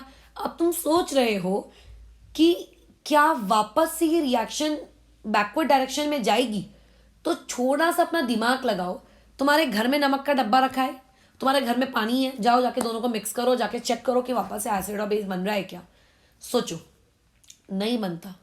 इवन अगर आपने एसिड और बेस को रियलिटी में मिक्स किया है और रियलिटी में वाटर और सॉल्ट आपके पास है, तो वही वाटर और सॉल्ट वापस से एसिड बेस भी कभी नहीं बनते। आप 2 घंटा रखो, 3 घंटा रखो, पूरे रात भर रखो, 24 घंटे 24 साल रखो, कभी वापस से वो एसिड बेस ना बनेंगे। इसका मतलब neutralisation reaction for a strong acid and a strong base is a example of irreversible reaction. अगर मैडम मैंने वीक एसिड लिया तो क्या होगा, अगर मैंने एक वीक बेस लिया तो क्या होगा, फिर वो रिएक्शन आप लोगों की रिवर्सिबल हो जाएगी। कैसे, वो आप लोगों के नेक्स्ट चैप्टर का पार्ट है। ठीक है, वो आप लोगों के नेक्स्ट चैप्टर का पार्ट है, उसी में हम ये पढ़ेंगे वीक एसिड वीक बेस। अच्छा ठीक है मैडम, अब आते हैं पॉइंट नंबर 3 में। ये भी आपने 10th क्लास में पढ़ा है, ये भी आपने 10th क्लास में पढ़ा है, इवन ये मैंने भी 10th में पढ़ाया है। ठीक है, मैंने भी ये 10th में पढ़ा है, मुझे अच्छे से याद है मैं क्या बोलती हूँ एकदम। मैं इसी तरीके से पढ़ाती हूँ ताकि अगले साल जब एक इंसान हायर स्टैंडर्ड में जाए तो चाहे उस जगह पे रुके ना रुके, उसको कभी दिक्कत नहीं होनी चाहिए अगर उसके दिमाग में कोई भी चीज़ उसके फिट है तो। प्रेसिपिटेशन रिएक्शन क्या है, ये डबल डिस्प्लेसमेंट रिएक्शन पढ़े थे ना 10th के केमिस्ट्री के चैप्टर नंबर 1 में, तो वो प्रेसिपिटेशन रिएक्शन तुम्हें याद होगी। अब इमेजिन करिए आपने 2 लिक्विड्स को मिक्स कर लिया जो आपस से प्रेसिपिटेट बनाते हैं। कोई भी एग्जांपल ले लो यार, बहुत सारे हैं तुम्हारे पास। मैंने ले लिया NaCl एक्वस। ठीक है, एक मिनट, हाँ एक मिनट रुको, एक बहुत इंपॉर्टेंट मैसेज है।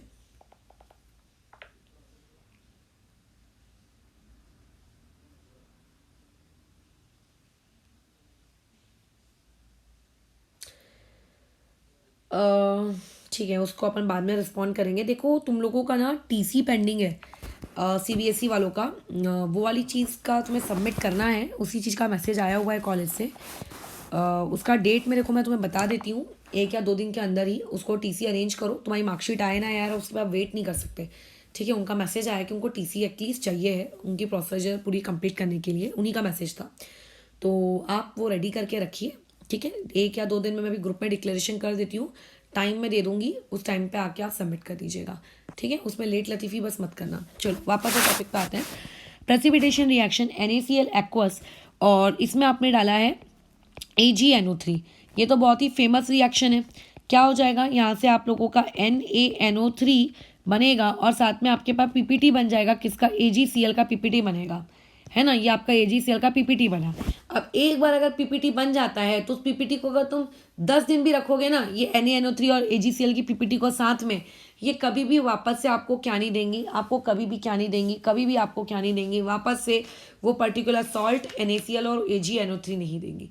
तो यूजुअली हम मानते हैं कि अगर कोई भी रिएक्शन ओपन कंटेनर में की जा रही है तो देखो यार, ओपन कंटेनर में करने से तो प्रोडक्ट ही भाग जाता है, तो रिवर्सिबल रिएक्शन भी इरिवर्सिबल बन जाती है, ठीक है। यानी कि अगर मैं 4th पॉइंट ये लिख सकती हूँ, ये 4th पॉइंट में ये लिख सकती हूँ, 4th पॉइंट में ये लिख सकती हूँ कि इफ़ एनी रिवर्सिबल रिएक्शन, अगर आपके पास कोई भी एक रिएक्शन है जो कि रिवर्सिबल है, if any reversible reaction is carried out in open container, ठीक है। अगर आपने उसको ओपन कंटेनर में कैरिड आउट किया, ठीक है, then that reaction also becomes irreversible। वो रिएक्शन भी आप लोगों की क्या बन जाएगी? also becomes irreversible। एक अच्छी खासी इरिवर्सिबल रिएक्शन को भी आपने क्या कर दिया? बेकार कर दिया। तो इरिवर्सिबल कौन कौन बन सकता है? जो पहले से खुद इरिवर्सिबल हो। कौन कौन सी चीज़ें इरिवर्सिबल होती हैं? आप लोगों के कंबशन इरिवर्सिबल होता है, प्रेसिपिटेशन आपका इरिवर्सिबल होता है, आपका न्यूट्रलाइजेशन आपका इरिवर्सिबल होता है, बट स्ट्रॉन्ग एसिड और स्ट्रॉन्ग बेस का, ठीक है। और क्या हमेशा इरिवर्सिबल ही आपकी इरिवर्सिबल कहलाएंगी? नहीं। कुछ रिएक्शंस जो पहले से रिवर्सिबल होती हैं, लेकिन आपने क्योंकि उनको क्या करके रखा है? ओपन कंटेनर में करके रखा है, तो देयरफॉर वो भी क्या बन जाती हैं? आपकी रिवर्सिबल से इरिवर्सिबल में कन्वर्ट हो जाती हैं, ठीक है। तो ये एग्जाम्पल से इरिवर्सिबल के। अब कुछ एग्जाम्पल्स हम लोग ले लेते हैं आप लोगों के रिवर्सिबल के। तो देखो, जो एग्जाम्पल्स होंगे रिवर्सिबल के, इनको हम लोग ब्रॉडली 2 पार्ट्स में क्लासीफाई करेंगे। सबसे पहले हम इन्हें इस तरीके से क्लासीफाई करेंगे कि आपके पास जो रिएक्शन है वो एक होमोजीनस रिएक्शन है, ठीक है। और दूसरा आपके पास जो रिएक्शन है वो आपकी रिएक्शन कैसी है? हेट्रोजीनस रिएक्शन है। अब होमो और हेट्रो, इन 2 वर्ड्स का मतलब तो आपने बचपन में पढ़ा ही होगा। होमो का मतलब होता है सिर्फ एक फेज, मतलब रिएक्शन में या तो रिएक्टेंट और प्रोडक्ट में सब गैस गैस गैस होंगे, या तो सब सॉलिड सॉलिड सॉलिड होंगे, या तो सब लिक्विड लिक्विड लिक्विड होंगे, इस तरीके से। और हेट्रोजीनियस का मतलब ऑब्वियसली इससे अलग ही होगा कि आपके पास क्या है? मोर देन 1 फेज अवेलेबल है। तो ये बस मैं एग्जाम्पल दे रही हूँ रिवर्सिबल के। ऐसे और भी रिवर्सिबल के एग्जाम्पल एग्जिस्ट कर सकते हैं जैसे जैसे चैप्टर, क्योंकि चैप्टर में ही हमको रिवर्सिबल रिएक्शन पढ़ना है। चैप्टर का नाम क्या है? Chemical equilibrium. इक्विलिब्रियम सिर्फ और सिर्फ कौन अचीव कर पाते हैं? रिवर्सिबल वाले ही लोग अचीव कर पाते हैं। इक्विलिब्रियम का मतलब ही क्या होता है? रिएक्टेंट से प्रोडक्ट, प्रोडक्ट से रिएक्टेंट वाली एक स्टेज, वो उसको हम ज़्यादा डिटेल में भी जानते हैं, बट रिवर्सिबल ही आपकी इक्विलिब्रियम देख पाते हैं, बाकी लोग नहीं देख पाते। सो देयरफॉर इरिवर्सिबल तो वैसे भी हमें इस चैप्टर में पढ़ना ही नहीं है। तो धीरे धीरे चैप्टर में जैसी जैसी रिएक्शंस आएंगी, दिमाग में याद रखते जाना कि अच्छा ये भी रिवर्सिबल है, ये भी रिवर्सिबल। बट फिलहाल के लिए कुछ 1-2 एग्जाम्पल के लिए, जैसे आपके पास H2 है, आपके पास I2 है, दोनों की जो फेज होती है वो गैस होता है, और वहाँ से आपका बन जाता है 2 टाइम्स ऑफ HI गैस। ये एक रिवर्सिबल रिएक्शन है। एक बहुत ही फेमस रिवर्सिबल रिएक्शन होती है जो इसका नाम है ईस्ट्रिफिकेशन रिएक्शन, जो आप 10th क्लास में भी पढ़े हैं कि आपके पास एक कार्बो ऑक्सैलिक एसिड होता है, ठीक है, ऑब्वियसली उसकी स्टेट लिक्विड होगी। आपके पास एक अल्कोहल होता है जिसकी स्टेट लिक्विड होगी। इन दोनों के बीच में रिएक्शन होती है, वहाँ से एस्टर बनता है लिक्विड, और प्लस वहाँ से H2O लिक्विड। ये भी एक आपकी रिवर्सिबल रिएक्शन है। इसको कौन सी रिएक्शन कहते हैं? इसको ईस्ट्रिफिकेशन रिएक्शन कहते हैं, ठीक है। इसे कौन सी रिएक्शन कहते हैं? ईस्ट्रिफिकेशन रिएक्शन। ये एक रिवर्सिबल है। देखो सबकी फेज यहाँ क्या है? Liquid liquid liquid. आपकी जो धरती के अंदर में जो डायमंड है, डायमंड किस में कन्वर्ट किया जा सकता है? ग्रेफाइट में। और ग्रेफाइट किस में कन्वर्ट किया जा सकता है? डायमंड में। ये भी एक रिवर्सिबल रिएक्शन है ना। फिर तुम बोलोगे मैडम अपने पास जितना भी ग्रेफाइट है अपन उसको डायमंड में क्यों नहीं कर सकते? कुछ कंडीशंस चाहिए। जैसे मैंने पहली बात कर ली थी, हर कंडीशन पे चीज़ें कन्वर्ट नहीं होती, कुछ कंडीशन चाहिए, और जो कंडीशन चाहिए ना पापा रे पापा वो बहुत ज़्यादा है। वो आप लोग अगर फ्यूचर में कभी केमिस्ट्री को पढ़ोगे यूजी लेवल पीजी लेवल पर, तो हो सकता है आपको इस चीज़ के बारे में ज़्यादा जानकारी देखने को मिले। अब अगर मान लेते हैं आपके पास कैल्शियम कार्बोनेट है, कैल्शियम कार्बोनेट को मैंने डिकम्पोज किया, तो डिकम्पोज होने के बाद CaO और CO2 बनाएगा। CaCO3 की स्टेट सॉलिड, CaO की स्टेट सॉलिड, CO2 की स्टेट गैस। अब देखो ये रिएक्शन रिवर्सिबल है कि नहीं है बट फेज कैसा है, सॉलिड भी है लिक्विड भी है, so therefore it is known as heterogeneous. तो रिवर्सिबल के रिएक्शंस इतने बता दिए काफ़ी हैं। तो बेसिकली इससे हमें क्या समझ में आया, इससे हमें ये समझ में आता है कि रिवर्सिबल या फिर इरिवर्सिबल होना, ठीक है, कोई रिएक्शन रिवर्सिबल है कि कोई रिएक्शन आपकी इरिवर्सिबल है, ठीक है, is a nature of a reaction.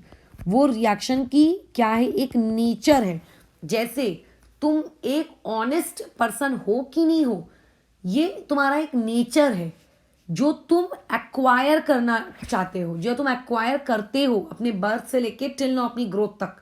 लेकिन तुम्हारे पास एक नाक है, ये तुम्हारा हक है, राइट, ये तुम्हारा कैरेक्टरिस्टिक्स है।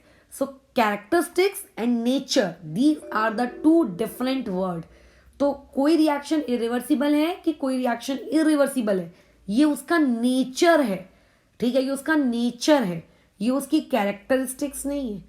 फिर अब हम लोगों को डिटेल में पढ़ना है कौन सी रिएक्शन रिवर्सिबल। अब हम लोग पढ़ने वाले हैं कौन सी रिएक्शन को, रिवर्सिबल रिएक्शन को। तो रिवर्सिबल रिएक्शन का जो सबसे मोस्ट इम्पॉर्टेंट कैरेक्टरिस्टिक्स है, मोस्ट इम्पॉर्टेंट कैरेक्टरिस्टिक्स, जिस इम्पॉर्टेंट कैरेक्टरिस्टिक्स पर ये पूरा का पूरा चैप्टर बेस्ड है, वो ये कि ये जो रिएक्शन होती हैं, ये रिएक्शन क्या करती हैं, ये रिएक्शन इक्विलिब्रियम अटेन करती हैं।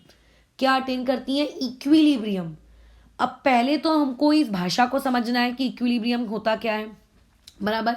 पहले तो हम लोगों को इस भाषा को समझना है कि ये इक्विलिब्रियम होता क्या है। उसके बाद हम लोग जाएंगे और डिटेल में, पहले तो हम लोग जाएंगे फिर और डिटेल में, फिर हम ग्राफ्स वगैरह के थ्रू पढ़ेंगे, उसके इक्विलिब्रियम के कैरेक्टरिस्टिक्स पढ़ेंगे। But now our doubt is what is equilibrium. तो सबसे पहले तो देखिए, मैं आपको एक चीज़ बता दूँ, मैं आपको ये बता दूँ कि टाइप्स ऑफ इक्विलिब्रियम पहले तो कौन कौन से इस आपको देखने को मिलते हैं। इक्विलिब्रियम के 2-3 टाइप्स होते हैं।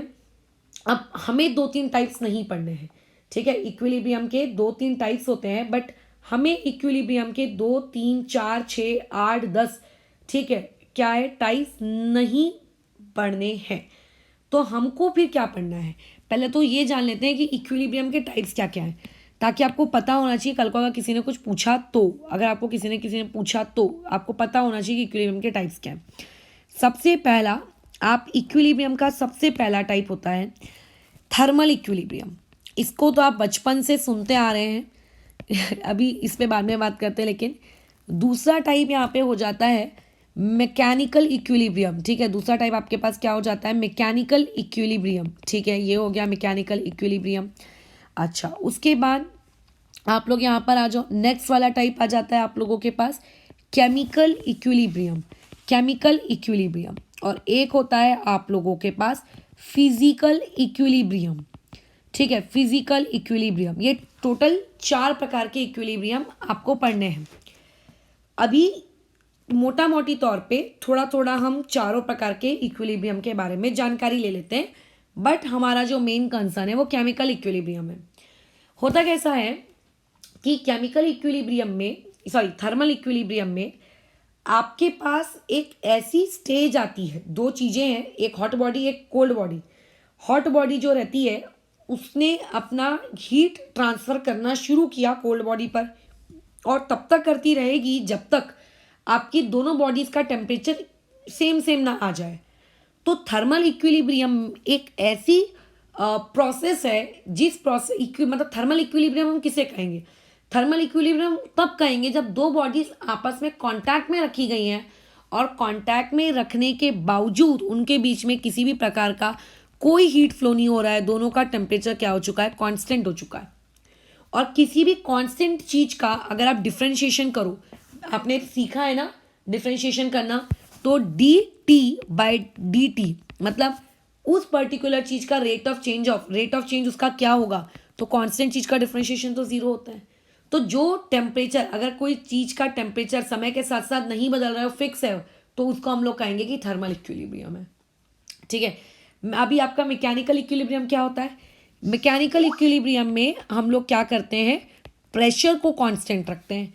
यानी कि आपके घर में जैसे कि गैस सिलेंडर आता है, गैस सिलेंडर जब आता है तो एक सर्टेन प्रेशर पे गैस उसके अंदर फिल्ड रहती है ना, एक सर्टेन प्रेशर पे गैस उसके अंदर फिल्ड रहती है। वो प्रेशर किसकी वजह से, मतलब एक प्रेशर एक्सर्ट करके लगाया जाता है उसके ऊपर, जिसकी वजह से वो लिक्विड गैस में कन्वर्टेड रहता है।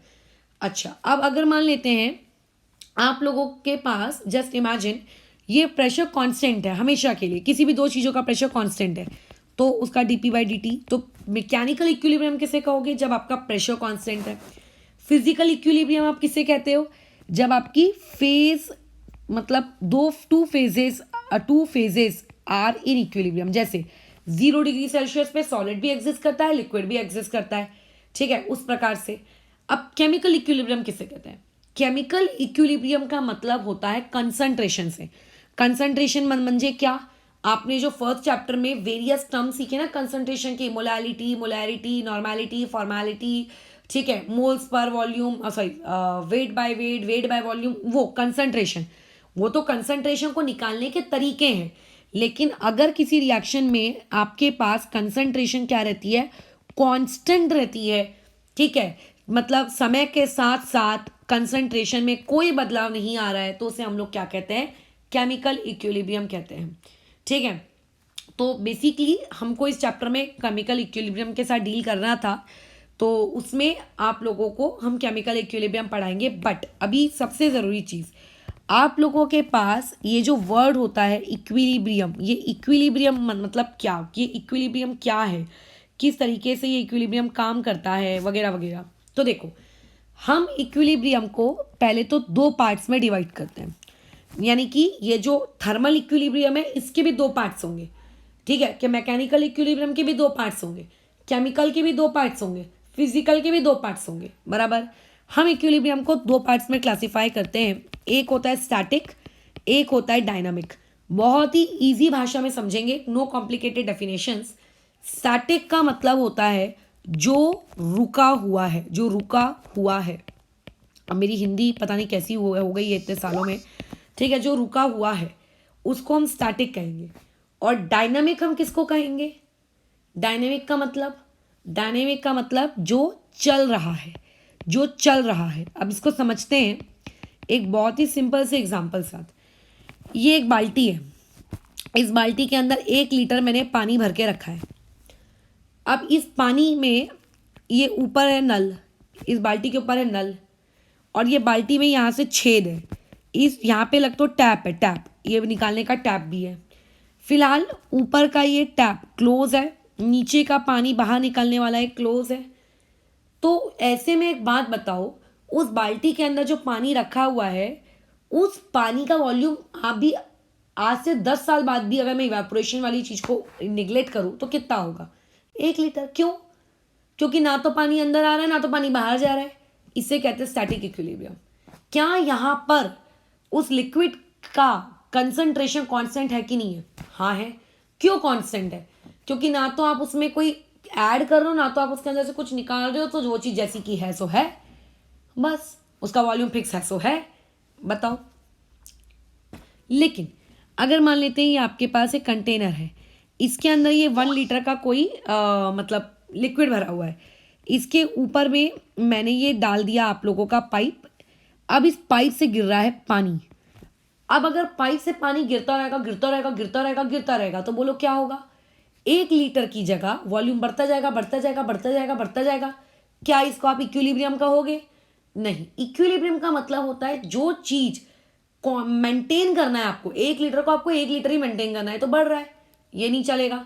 मान लो नीचे एक टैप है, टैप को मैंने खोल दिया तो क्या हो जाएगा? पानी बहता जाएगा बहता जाएगा बहता जाएगा, एक स्टेज ऐसी आएगी जब सारा पानी खत्म हो जाएगा। क्या इसको इक्विलिब्रियम कहोगे? सब कुछ खत्म करने को क्या इक्विलिब्रियम कहते हैं? नहीं। तो इक्विलिब्रियम होता क्या है? इक्विलिब्रियम का मतलब है जो चीज उस पर्टिकुलर कंडीशन पे है वो वैसी की वैसी रह जाए। लेकिन अब इसको वैसे के वैसे रहने के मतलब वैसे का वैसा रखा जाए, इसका दो तरीका है। आप उसको कुछ करो ही मत, ना तो आप उसमें पानी डालो, ना तो आप उसके अंदर से पानी निकालो। तो वो जो इक्विलिब्रियम है उसको हमने छेड़ा तक नहीं, उसको कुछ टच भी नहीं किया, तो वो कहलाएगा स्टैटिक इक्विलिब्रियम। और डायनामिक इक्विलिब्रियम का मतलब क्या होता है, हमने ऊपर से मान लेते हैं 1 मिनट में 5 ml पानी डाला और उसी वक्त सेम टाइम मैंने यहां से 1 मिनट के अंदर ही 5 ml पानी बाहर भी निकाल लिया, तो रिजल्टेंट क्या हुआ तुम खुद सोचो। 5 ml अंदर गया, 5 ml बाहर आ गया। तुम्हारे पप्पा ने तुमको, तुम्हारे जेब में पहले से 10 रुपए थे, तुम्हारे पप्पा ने तुम्हें 3 रुपए दिए, तुम्हारे बड़े भाई या बड़े बहन ने तुमसे छीन लिए वो 3 रुपए। रिजल्टेंट क्या रहा, पहले भी जेब में 10 रुपए थे, अभी भी जेब में 10 रुपए हैं। बट तुम्हारे पापा क्या कहेंगे, अरे मैं तुझे कल ही तो पैसे दिए थे, कल ही तो मैंने तेरे अंदर इनपुट डाला था। लेकिन तुम उनको क्या बताओगे, अरे आउटपुट भैया ले गया। तो जब किसी रिएक्शन में इनपुट भी जा रहा है और आउटपुट भी जा रहा है, लेकिन सच दैट जा रहे हैं कि इनपुट और आउटपुट दोनों सेम है, तो रिजल्टेंट क्या होता है, नो चेंज। तो उस इक्विलिब्रियम को हम लोग कौन सी इक्विलिब्रियम कहते हैं, डायनामिक। उस इक्विलिब्रियम को हम कौन सी इक्विलिब्रियम कहते हैं, डायनामिक। सो डायनामिक इक्विलिब्रियम का मतलब ये होता है कि कोई भी सिस्टम रुका हुआ नहीं है, सिस्टम में इनपुट किया जा रहा है, बट सिस्टम में जो इनपुट किया जा रहा है वो सच दैट किया जा रहा है कि उतने ही अमाउंट का आउटपुट भी हो जाता है। तो therefore no change, therefore no change. So in this chapter we are going to study dynamic equilibrium. ठीक है, इस चैप्टर में जो हमारा जो चैप्टर है केमिकल इक्विलिब्रियम, इस केमिकल इक्विलिब्रियम में मैं मानती हूँ कि हम लोगों को क्या पढ़ना है, रिवर्सिबल रिएक्शंस पढ़नी, इरिवर्सिबल तो पढ़नी नहीं है। और रिवर्सिबल में भी हम लोगों को क्या पढ़ना है, इक्विलिब्रियम पढ़ना है। और कौन सा इक्विलिब्रियम पढ़ना है, हम लोगों को डायनामिक इक्विलिब्रियम पढ़ना है। क्या पढ़ना है, डायनामिक। क्या पढ़ना है हम लोगों को, डायनामिक इक्विलिब्रियम पढ़ना है। ठीक है, तो बेसिकली अगर आपको कोई पूछेगा कि व्हाट इज इक्विलिब्रियम, आखिर तुम्हें इतनी भाषणबाजी से इक्विलिब्रियम क्या है क्या समझ में आया, तो इक्विलिब्रियम किसी भी रिएक्शन की एक वो स्टेज होती है, एक वो स्टेज होती है। हो सकता है कि वो स्टेज रिएक्शन के शुरू होने के 10 मिनट बाद मिल जाए, हो सकता है कि वो स्टेज रिएक्शन के शुरू होने के 50 घंटे बाद तक ना मिले, हो सकता है वो स्टेज आपको रिएक्शन के शुरू होने के 2 मिनट के अंदर मिल जाए। मैं टाइम के बारे में प्रिडिक्ट नहीं कर रही हूं कि कितने मिनट बाद वो स्टेज मिलेगी, बट वो रिएक्शन की, एक कंप्लीट रिवर्सिबल रिएक्शन का वो एक ऐसा फेज होता है, वो एक ऐसा फेज होता है। जैसे हमारी जो लाइफ साइकिल है, उस लाइफ साइकिल में जैसे 0 साल से आप पैदा हुए, मान लीजिए 70 साल तक एक इंसान जी रहा है, तो सबसे ज्यादा उसके बिगड़ने के चांसेस कब होते हैं, अपने मार्ग से पथ भटकने के चांसेस कब होते हैं, यही होता है जिस एज में अभी तुम हो। ठीक है, जब आप गलत चीजों की संगत में भी आ सकते हो, गलत डिसीजंस भी ले सकते हो जो आपकी लाइफ पूरी बर्बाद कर देंगे। तो ये एक फेज है, ये आपकी पूरी एंटायर लाइफ थोड़ी ना है, ये एक फेज है, ये टीनेज एक फेज है, राइट। तो वैसे ही केमिकल इक्विलिब्रियम एक रिवर्सिबल रिएक्शन का एक फेज है, जिस फेज में रिएक्शन जिस रेट से आगे जाती है उसी रेट से पीछे आ जाती है, जिस रेट से वो आगे जाती है उसी रेट से पीछे आ जाती है, सच दैट वहां पे कोई भी नेट चेंज आपको ऑब्जर्व नहीं होता है। ठीक है, आपको कोई भी नेट चेंज ऑब्जर्व नहीं होता। So what is equilibrium, so equilibrium is a phase, जैसे अभी आप एक टीनेज फेज में हो, ठीक है, जिसको संस्कृत भाषा में कहते हैं युवा अवस्था, और क्या तो कहते हैं उसको, ब्रह्म क्या तो था, कुछ होते हैं ना 3 वर्ड्स, गृहस्थ आश्रम, ब्रह्माश्रम, ऐसा कुछ कुछ होता है। तो ये is a phase is a phase of a reversible reaction, यानी कि इक्विलिब्रियम एक रिवर्सिबल रिएक्शन का क्या है, एक पार्ट है। ठीक है, is a part of a reversible reaction, is a phase of reversible reaction in which rate of forward reaction, जिस रेट से रिएक्शन फॉरवर्ड जाती है उसी रेट से आप लोगों की रिएक्शन क्या आ जाती है, बैकवर्ड भी आ जाती है, सच दैट आप लोगों को ऐसा लगता है कि रिएक्शन में, ठीक है, रिएक्शन में कोई चेंज नहीं हुआ। ये एक रिवर्सिबल रिएक्शन का फेज है जिसमें आपको ऐसा लगता है कि रेट ऑफ फॉरवर्ड रिएक्शन और रेट ऑफ बैकवर्ड रिएक्शन आपस में इक्वल है, such that no resultant, no change ज़्यादा नो चेंज, आपको वहाँ पे कोई भी चेंज नहीं लगता, ठीक है, आपको ऐसा लगता है वहाँ पे कोई चेंज नहीं हो रहा है. सो equilibrium is a part, equilibrium is a part. तो इक्विलिब्रियम वर्ड का जो सबसे इंपॉर्टेंट पार्ट है वो ये है कि rate of forward reaction equal to rate of backward reaction. अगर फॉरवर्ड ज़्यादा हो गया तो इसका मतलब मान लेते हैं पापा ने आपको 5 रुपए दिए और दीदी ने आपसे छीन के सिर्फ 3 रुपए लिए, तो नेट प्रॉफिट तो 2 ही रुपए हुआ ना, फिर भी हुआ. पापा ने 5 रुपए दिए और बहन ने मान लेते 7 रुपए खींच लिए, तो बल्कि हुआ क्या, नेट 2 का लॉस हो गया, जो था वो भी चला गया.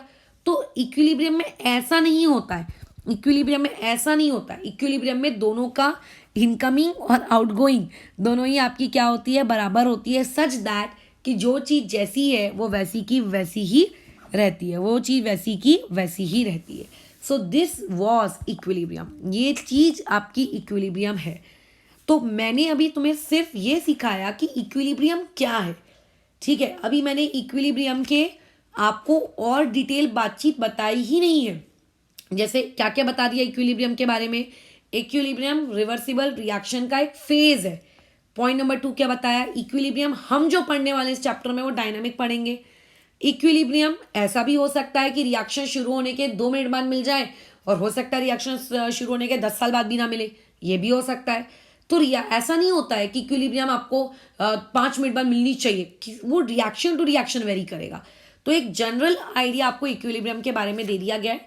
अब हम कल की क्लास में इसको कंटिन्यू करेंगे, जिसमें इसी इक्विलिब्रियम को हम लोग ग्राफिकल तरीके से समझेंगे. क्या बराबर है, कुछ ग्राफ्स हैं आपके, तो उस ग्राफ के तरीके से हम इस इक्विलिब्रियम को समझेंगे. मतलब कल का जो हमारा टॉपिक होने वाला है वो कंडीशन फॉर इक्विलिब्रियम रहेगा ग्राफिकल तरीके से. और ग्राफिकल तरीके से समझने के बाद हम अपने कुछ पॉइंट्स बनाएंगे कि अच्छा इक्विलिब्रियम से हम क्या समझते हैं. और उसके बाद हमारा कल का टॉपिक रहेगा एक और, कि आपके पास रिवर्सिबल रिएक्शन तो है, तो रिवर्सिबल रिएक्शन में आपको लॉ ऑफ मास एक्शन लिखना सिखाना. बहुत ही सिंपल है, जिस इंसान को लॉ ऑफ मास एक्शन लिखना आता है वो इस चैप्टर को गवर्न करता है, बस खत्म. और कुछ भी नहीं है ज़्यादा इसमें. तो कल के 2 टॉपिक्स रहेंगे, एक छोटू सा टॉपिक ग्राफिकल तरीके से इक्विलिब्रियम को समझना, और दूसरा लॉ ऑफ मास एक्शन क्या होता है, ये 2 चीज़ें सीखना. दोनों अलग अलग वीडियोस में आएगा, दोनों कंबाइन होकर नहीं आएगा, ठीक है. और जो कल मैं तुम्हें ग्राफ सिखाऊंगी उन ग्राफ से क्वेश्चन भी आते हैं पेपर में कि which of the following graph is correct, which of the following graph is incorrect, वगैरह वगैरह टाइप के, ठीक है. तो बस यहाँ पे इस चीज़ को आज इतने ही इंट्रोडक्शन पे हम लोग रोकते हैं. पूरा थ्योरी पार्ट था, कुछ भी इसमें ऐसा नहीं था कि जो मैंने बताया. नोट्स थोड़ा प्रॉपरली मेंटेन करके चलना, ठीक है. तो मेरे हिसाब से चीज़ें अब सब समझ में आ गई होंगी, चीज़ें सब ख़त्म भी हो गई होंगी. आई डोंट थिंक अब उसमें बताने लायक पूछने लायक कुछ बचा है. और हाँ, होमवर्क इस PDF में आपको शेयर करके मिल जाएगा, ठीक है. होमवर्क करते हैं फिर.